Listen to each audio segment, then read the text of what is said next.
10, 15 minutes, give or take, and I can keep refining that as I want. So now let's go over to here to this night that I've been doing. I can tell you something right now, Devin. Yeah. If my friends, most of my audience, if we can get this result in a reasonable time, and you said 5 or 10 minutes, if you can do this, let's say half an hour, we would be ecstatic. This blows away all the slap chop I've seen from any of my friends that have been showing me, hey, I learned some slap chop. Oh, that's nice. If you can do this, you'll impress me, my friends. Well, thank you. We're going to try to learn to do that today. Absolutely. Because one of the main themes of this channel is that I get coaching from professional and master level painting instructors in the San Francisco Bay Area, and I share with you what I learn. So this content is a little bit different than what you're used to. And today we're in for a real treat because Devin Bush, who's a master level instructor in this area and who is a Golden Demon competitor, is coaching us on how to paint hides and cloaks, that worn leather look. And he's going to show us 3 really fun, killer tricks to get through this process fast. And this is a place where speed paints may not be giving you the results you want. So listen up. It's a short lesson. We've only got 8 minutes to go. And we're going to cover his method, 3 killer tricks on how to paint worn leather and hides.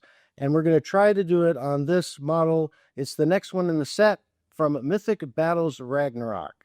So we're on this quest to paint the entire set. Her name is Angrboda, and she is a Jotun or a giant. And her main feature, the main feature of this model, is she's got 3 layers of hides and cloaks to work on.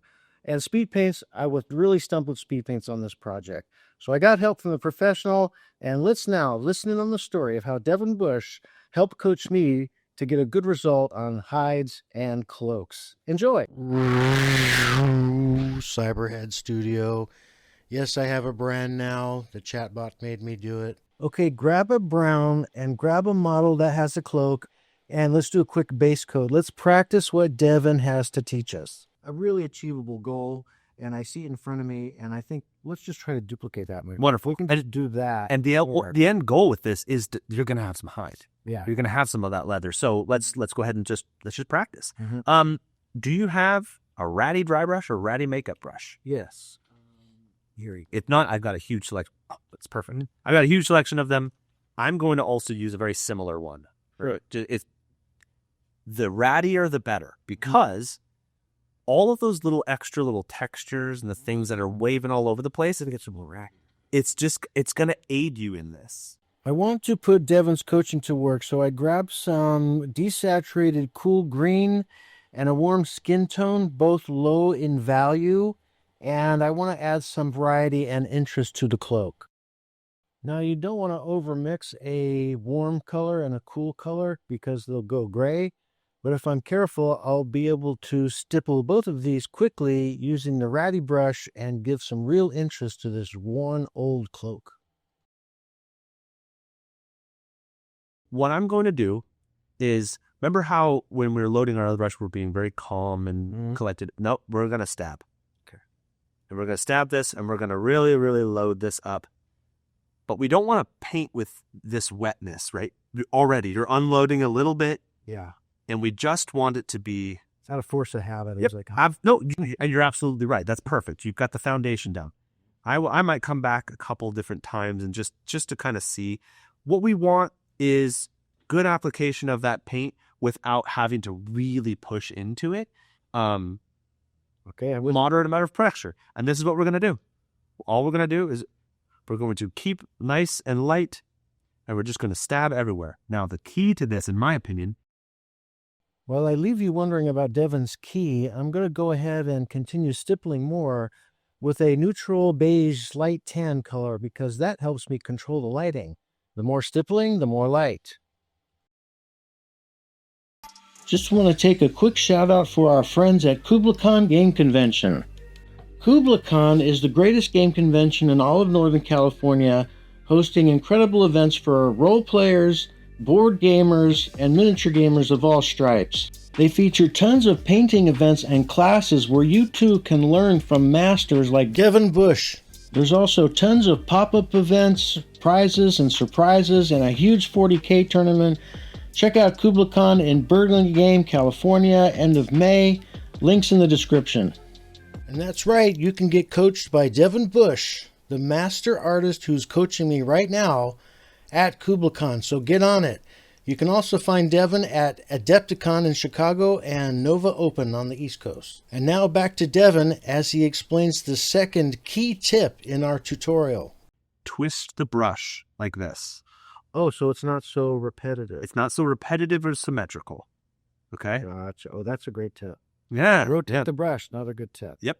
So rotating the brush pretty regularly is going to give you the irregularity that something that is natural as a hide would give you. So might as well proceed with this technique on the blue skin as well. Just using an old ratty brush and rotating and tapping on some translucency. Rotating your brush around, and this is why I like these little ratty kind of brushes for this very technique, because those little wispy, hairs are going to get places that you didn't intend to. Yeah. Makes them terrible for fine detail work. Makes it great for this type of stuff. So yes, this is a powerful combo of techniques. Base coat, then tap away with the dry brush. And we're going to continue on these cloaks here and give some more detail and some more interest.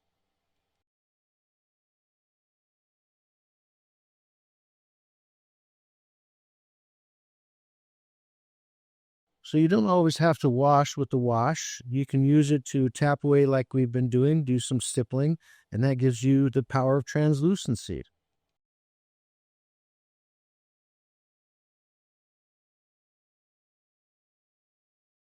Because here's the best part about this. Trusting the process. Trusting the process. And if you don't like it, how much time have we spent on this? Yeah. Real easy to just slap another base coat on it.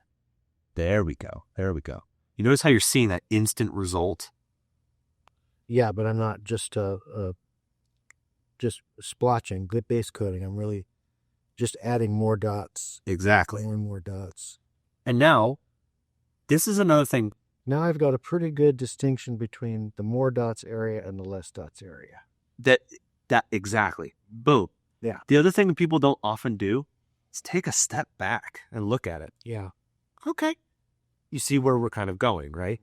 It's pretty ugly right now. Obviously not even close to finished, but you can kind of start seeing where we're going, right? So this is my personal step that I like to do. I love using artist inks. They're super punchy. They're very umber, burnt umber. Burnt umber. Yeah, I got it. Yeah. So I love inks for this very reason, because they're just super, super punchy. Now, if you at home don't have inks or want to buy inks, a wash or even making our own wash. So a lot of people like this Pro Acro Flesh Wash for a filter. But also the War Paints Fanatic set gives us a variety of interesting washes we can use as filters. Look right off the bat. And then to go down the next step, right? Look at that. For game table, that's done. Right. For game table, that's a leather cloak. If you're wanting, it looks like a ratty beat-up leather cloak already. If you're wanting to just, that's remarkable, to crank out a few of these guys that you go, okay, I want to spend 4 or 5 hours on her, but I don't want to spend a whole lot of time on her minions like these guys maybe. You can now call it done if you wanted. And you're adding something different. And what's cool is that you can shift these tones a little bit by adding a little bit more green, adding a little bit more orange or purple or blues or whatever. Yeah, we're getting a great result already, my friends, and we're not that many minutes into this process. And very good. Like you just said, I could call it done right now. From here on out, it is now kind of a rinse, repeat, and then what is your goal and what is your desire? My undying goal and desire is to finish the Mythic Battles Ragnarok set in this lifetime. So I'm going to push forward and do some stippling on the edging to get this model done. I'm pretty happy with that. But not bad, right? Yeah. For the amount of time we've invested in it, it's looking good. Yeah. So a really good tip, a good combination is this the sort of stippling we did with the ratty brush on top of a base coat and then a filter. Those three things will give you a pretty good quick result. The texture portion does not have to be exclusive to this one thing. This, by the way, this method, phenomenal for stone. Okay, let's have some fun and put that to the test. As it turns out, our model here is standing on a rock. So let's get stabby with some runic cobalt and lay down some color.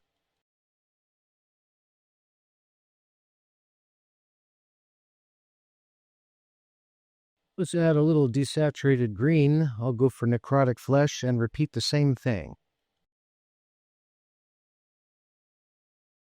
Tap, tap, tap, and remember, rotate. So I just grabbed another dark blue, doesn't matter which one, doing it again.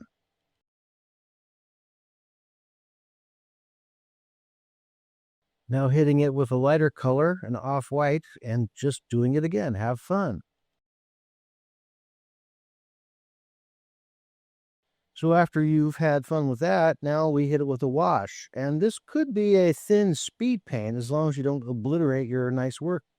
This will blend our harsh transitions all together, make it look nice and stony.